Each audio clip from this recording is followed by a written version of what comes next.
Welcome in and thank you for listening to Pittsburgh Sunday Morning, a public affairs program shedding the light on the issues and concerns of the greater Pittsburgh area.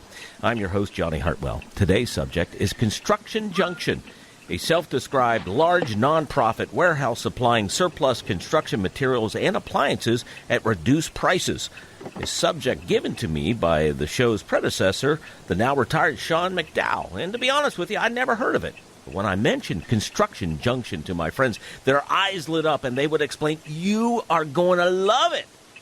Now, my parents both owned a bed and breakfast just north of Pittsburgh, and the entire house was furnished with repurposed material. My mother was a bit of an artesian decorator.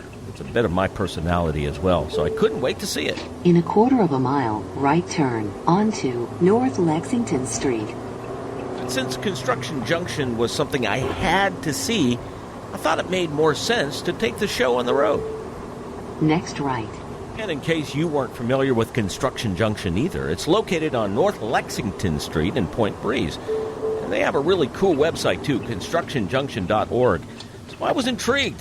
I was really excited. In 1/10 of a mile, your destination is ahead on the right. When I pulled into the parking lot, I was greeted by a full parking lot, something I wasn't expecting. So early in the morning, in fact. Also greeting my arrival was a metal skeleton of what appears to be a duck. A large, colorful mosaic collage on the side of the building. Yeah, this place is a little different, but in a good way. You have arrived at your destination. The route guidance is now finished. Hi there. My name is Johnny Hartwell. I'm looking for Mike Gable. Yeah. Mike Gable to the front. Mike Gable to the front. Should be right up. All right, thanks. How do you ring the bell? Oh, with this. That's funny. Mike, Johnny Hartwell. How you doing? We're starting. We're recording now, okay? That's me greeting the executive director of Construction Junction, Mike Gable. He greeted me with a big, wide smile and a firm handshake. Now, Mike's gray in his beard suggests middle age, but he has a teenager-like enthusiasm for CJ, his term, and a real passion for reusing materials.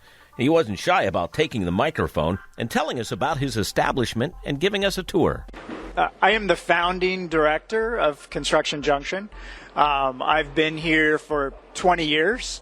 So I was hired to launch Construction Junction, but the idea really came from a number of environmental organizations that wanted to create a used building material operation in Pittsburgh. One of the organizations, the Pennsylvania Resources Council, that does a lot of work in recycling and runs kind of a hotline, they were getting questions like, "Oh, I have this vinyl siding, I have these cabinets, what can I do with them?" And there wasn't a good answer in Pittsburgh in the mid-90s when people were asking these questions.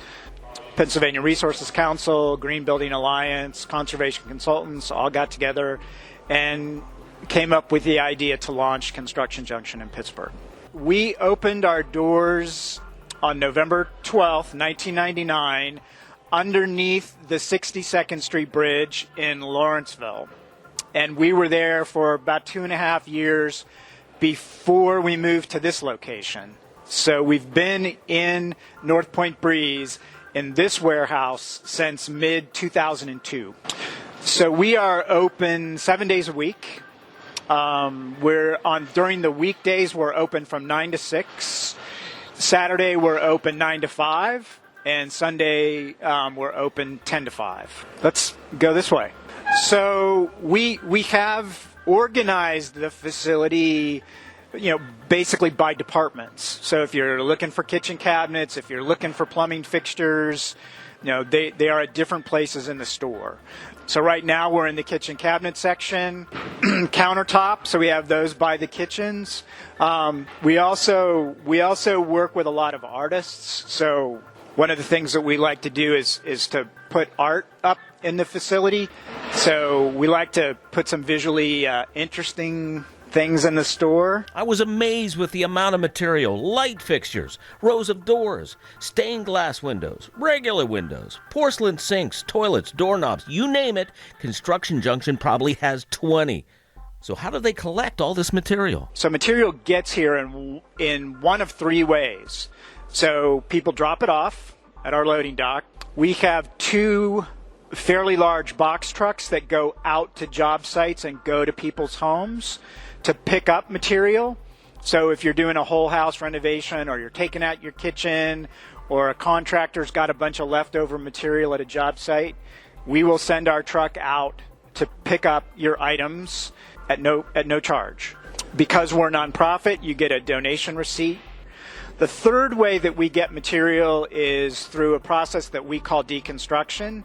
And that's when our guys physically go into a building, a commercial building, a house that's going to either be gut rehabbed or completely torn down, and we physically pull the stuff out.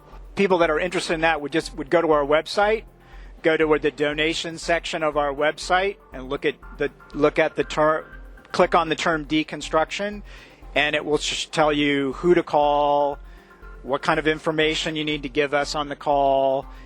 And then as the end result of that call would be us scheduling a walkthrough for us to come out and see your project.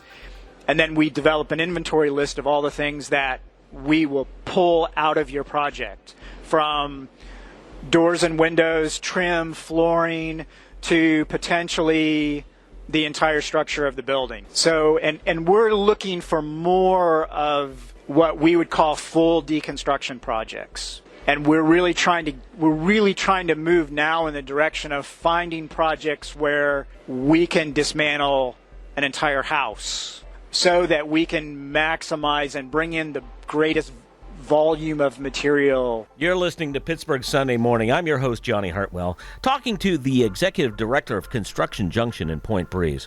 So what happens to all the funds CJ raises from sales? It's a great question. Everybody asks that question. The funds that are collected run the operation. We don't operate with volunteers. We pay all of our staff. We have rent for this building. We have expense when we send our 2 trucks out to pick up your material for free.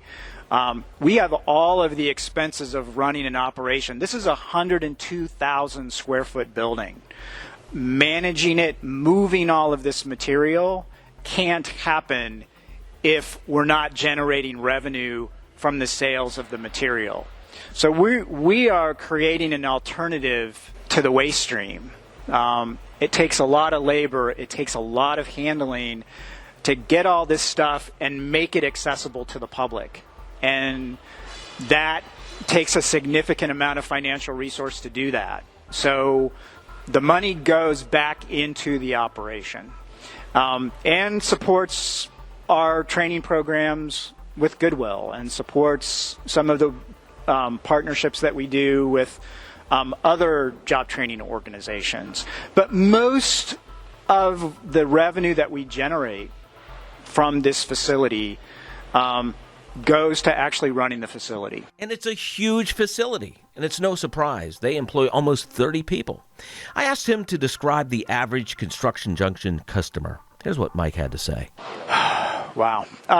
So it's a really broad spectrum of people. Most of our customers, if we could break them down in sort of 2 types, are people that are either looking for inspiration. So they come in and they don't know what they want. They're not sure. They're looking for something cool. They're doing a home renovation project. They're doing an art project. They want to do something different with a building project. So those folks, we refer to those folks as they're coming in for inspiration. And then there are the project-oriented people. I need to repair my toilet. I cracked my sink, and I need a piece of trim that got damaged. My kid broke my door, or what? I mean, whatever. Most of those 2 groups fall into homeowners who are DIYers. That's the largest category of people. Tell me a little bit about Construction Junction's pricing. So pricing is probably the most challenging thing that we do. In general, we try to look at what something costs new, look at the condition of that item, and start at about at about half price and go down based on the condition. It's way, way more art than science. We try to approach it in a systematic way, but it's really challenging. One of the biggest challenges is also one of their biggest fundraisers. It's called the Big Pour. It's a craft beer tasting event. The event is on September the 28th. It's on a Saturday.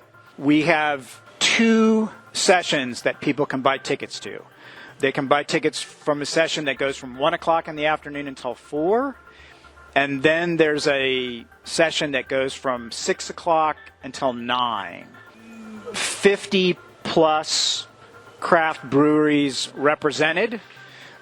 Each one of those brewers brings 3 to 5 different beers. So do the high math, and you're going to have the option to taste over 150 to 175 different beers.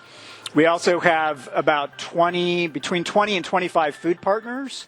So when you buy a ticket, you're supporting Construction Junction, and it's giving you access to the beer. It's giving you access to all that food. It's all bundled into that one ticket price, and it happens inside of this area that goes outside of CJ and into our parking lot and a little further up. This will be the 13th year that we've done it. It's a highly successful event. It's a tremendous amount of work because essentially, if you look that when the event happens, none of this stuff will be here. We clear all of this out. Non-alcoholic beverages for designated drivers. We have music. And we usually sell a little over 3,000 tickets to the event. A really fantastic venue for us to get the message out about what we do and what you can find here and how to donate and all that good stuff. And if you need more info on the Big Pour, check out their website, constructionjunction.org. So what else should people know about Construction Junction? A couple of things. So this is Construction Junction's 20th year of operation, and we're doing some things this year that I'd like to let people know about. So I hope folks listening to this will be intrigued enough to come in and just check us out, even if you'd never thought about reusing before. If we're doing a promotion, 20% off Tuesdays, so you can come in on Tuesdays and get 20% off your purchase. On the actual day, November the 12th, we'll be doing some festivities here and some sales and promotions, and we'll be highlighting some of the reuse stories that of our customers who have used reused products. And well, I couldn't help myself. I had to ask about some of the stranger things that may have been donated to Construction Junction. We've gotten revolving doors. We had an old elevator at one point. People have dropped off. We don't ask a lot of questions on some of these things, but people have dropped off headstones. If you've ever seen the Rick Seaback program, 25 Things I Like About Pittsburgh, well, Construction Junction is one of those things. And the last scene in his video is a guy driving away with a giant styrofoam boulder on the top of the car. That came from the set of Jack Reacher. Oh, yeah. And our staff had a great time taking photos of holding up this giant rock. We can get some pretty unusual stuff. So if you like unusual stuff, like me, you're going to love Construction Junction. I want to thank Mike Gable for his time. I also want to thank and recognize Mary Beth Mueller for her assistance in those delicious brownies she brought us. Get more info on Construction Junction and their Big Pour fundraiser at constructionjunction.org. If you have any comments, concerns, or an idea for a future program, please email us from this radio station's website. And if you'd like to re-listen to this program as a podcast or share its content, it's now available on the iHeartRadio app. I'm Johnny Hartwell, and this has been Pittsburgh Sunday Morning.